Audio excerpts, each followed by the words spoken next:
What if I told you that something sitting in your kitchen right now is more powerful at reducing pain than prescription painkillers? More effective at improving digestion than the top over-the-counter medications? And scientifically proven to lower your blood sugar, protect your liver, and reduce your risk of heart attack? I'm not talking about an expensive supplement. I'm not talking about a rare herb from the Amazon. I'm talking about ginger from Free Gift of Natural Herbs. And today I'm going to show you exactly what happens to your body when you eat ginger every single day for 30 days. Most people use ginger as a garnish, a little flavor in their stir-fry, a cup of tea when they already feel sick. But they have no idea that this knobby root is actually one of the most scientifically validated medicinal plants on planet Earth. Over 15,000 studies have been published on ginger's compounds. It's been used continuously for over 5,000 years across Ayurvedic medicine, traditional Chinese medicine, and ancient Egyptian healing practices. And modern science is now proving that our ancestors weren't guessing. They knew something we're only now catching up on. Stick around because what I'm about to share will change how you see this common root forever. And at the end, I'll give you the exact protocol I recommend to patients for maximum results. Before we dive in, hit that subscribe button. We post new videos every week that empower you to take control of your health using things that are probably already in your kitchen. Let's get into it. Days 1 to 3, the digestive reset. So what actually happens on day 1? You wake up, you grate a 1-inch piece of fresh ginger. You pour boiling water over it.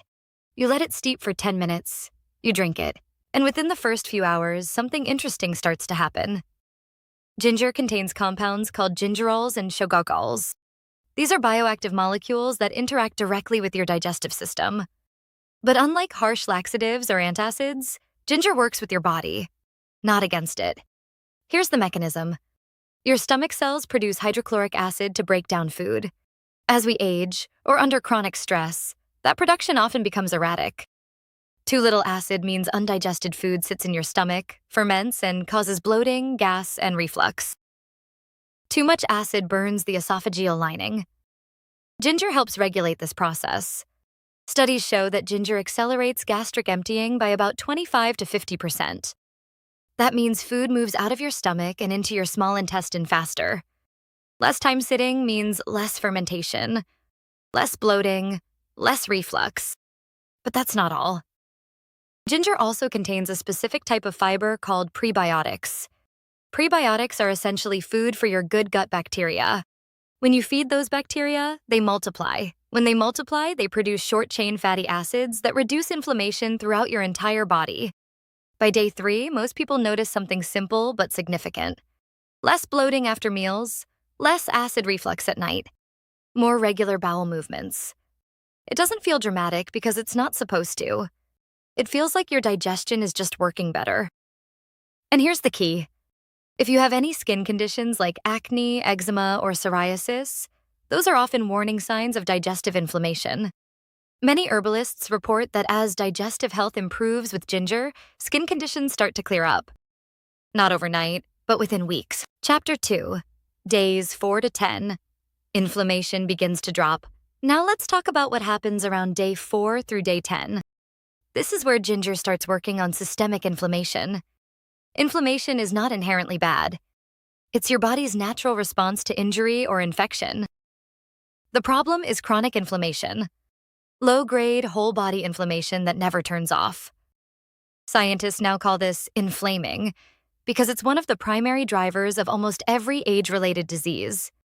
Heart disease, arthritis, diabetes, dementia, even cancer. All of them are fueled by chronic inflammation.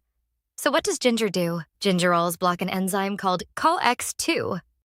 This is the same enzyme that drugs like ibuprofen and celecoxib target. In fact, a study published in the Journal of Arthritis found that ginger extract was more effective at reducing pain and inflammation than painkillers given by general practitioners. Let me read that again. Ginger was more effective than prescription painkillers. But unlike those drugs, ginger doesn't cause gastric bleeding or kidney damage with long-term use. Around day 7 of daily ginger consumption, something shifts. If you have arthritis, you might notice that your morning stiffness doesn't last as long. If you have chronic muscle pain, you might notice it takes a little longer to show up during activity. These aren't placebo effects. Researchers have measured inflammatory markers like C-reactive protein, or CRP, in people taking ginger supplements. The results are consistent. CRP levels drop significantly within 2 weeks of regular ginger intake. Another study looked at TNF-alpha and interleukin-1 beta. Both are pro-inflammatory cytokines. Both decreased in patients with osteoarthritis who took ginger for 12 weeks. And here's what makes ginger special compared to other anti-inflammatory foods. Its compounds are heat-stable. You can cook it, boil it for 30 minutes, and the gingerols remain active. Not every medicinal plant can say that.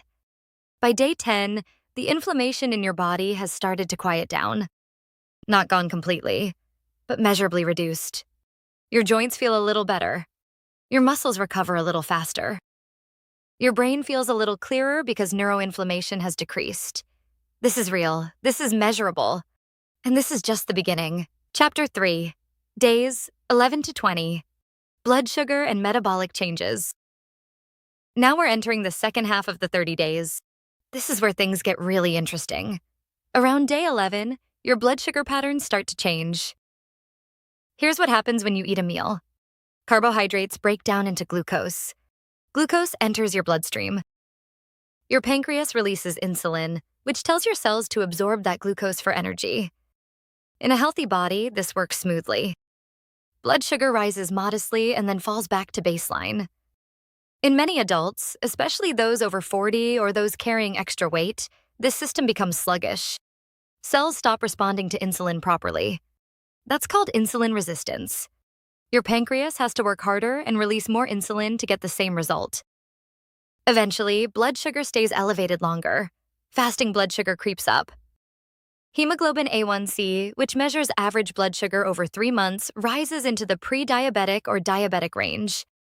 Ginger attacks this problem from multiple angles. First, gingerols increase glucose uptake in your muscle cells. That means when insulin arrives at the door opens more easily. Blood sugar gets pulled out of your bloodstream and into your muscles faster. Second, ginger inhibits alpha-glucosidase, an enzyme in your intestines that breaks down carbohydrates.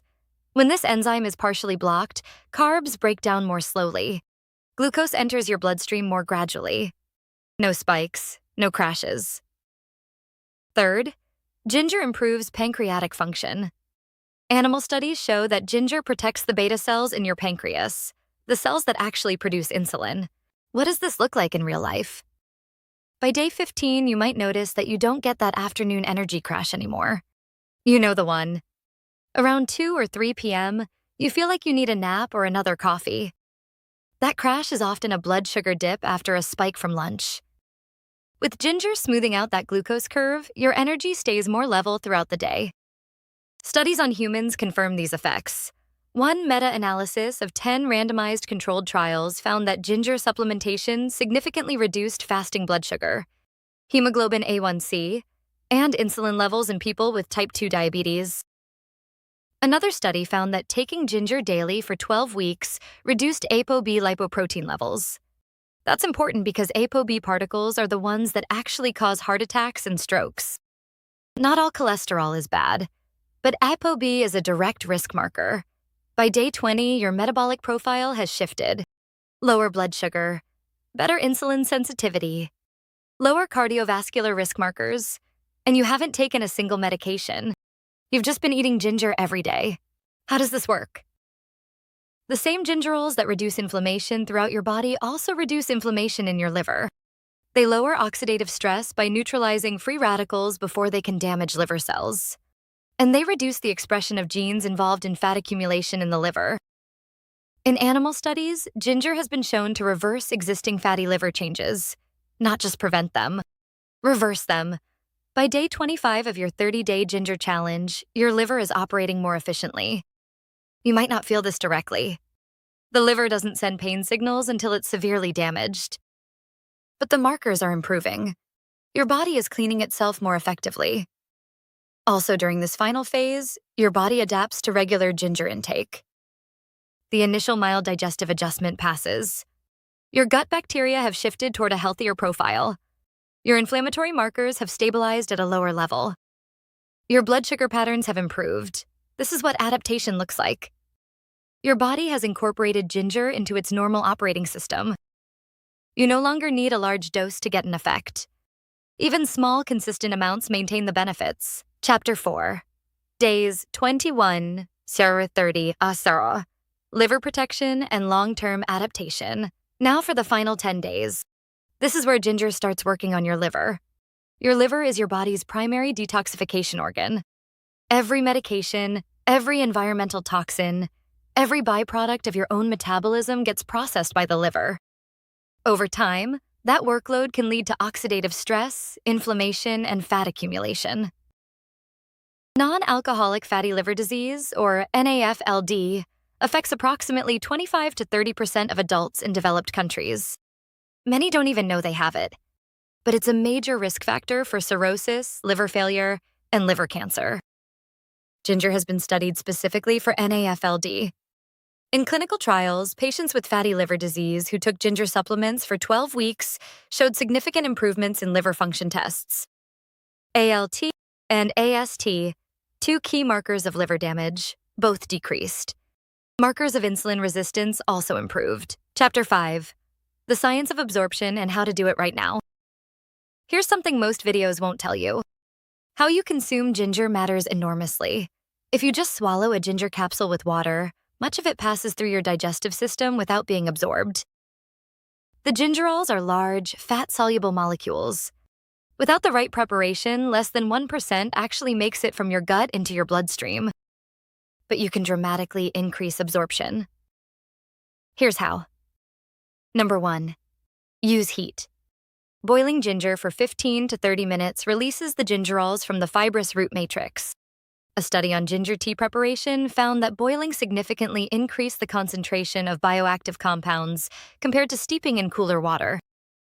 Number 2. Add fat. Because gingerols are fat-soluble, consuming them with a small amount of healthy fat improves absorption. A teaspoon of coconut oil, a few drops of ghee, or even a handful of nuts with your ginger tea makes a difference. Number 3. Add black pepper. Piperine, the compound that makes pepper spicy, inhibits the liver enzymes that break down gingerols.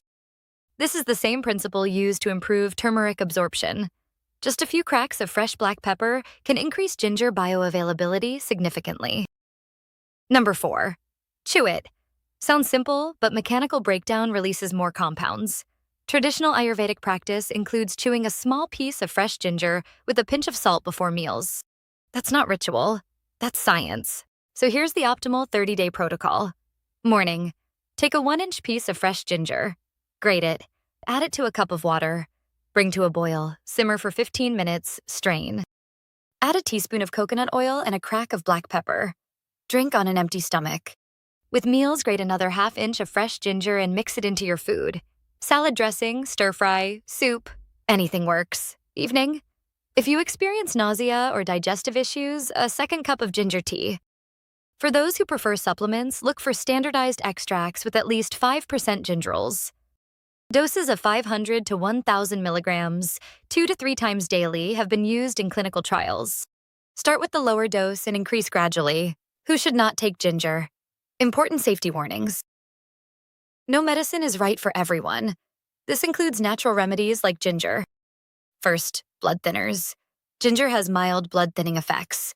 If you take warfarin or Coumadin, talk to your doctor before using ginger supplements. Second, gallstones. Ginger stimulates bile production. High doses might cause issues if you have gallstones. Culinary amounts are safe. Third, bleeding disorders. Ginger affects platelets and can increase bleeding risk. Fourth, pregnancy. Small amounts of ginger are safe even for morning sickness, but high doses near delivery might raise bleeding risks. Always consult your obstetrician first. Finally, ginger can lower blood sugar and blood pressure. If you take medication for diabetes or hypertension, adding ginger could require dose changes. Monitor your health closely. Remember, always consult your doctor before starting ginger supplements. Your safety comes first. Ginger is a popular spice with many health benefits. At high doses, above 5 grams daily, some people get heartburn. Mouth irritation can also happen. Mild diarrhea is another possible side effect. If this occurs, simply lower your intake. Often your body adjusts within a few days. At normal cooking doses, side effects are very rare. Ginger has an excellent safety record. It has been used safely for 5,000 years. This long history shows how safe it really is. Check. 3 plus 5 odds, 21 plus 16 odds on 45 seconds. Perfect. If you found this valuable, share it with someone you know who struggles with chronic inflammation, digestive issues, or blood sugar problems. This information could change their health. Hit the like button if you're going to try this 30-day challenge, and subscribe for more evidence-based natural health protocols. I'll see you in the next video.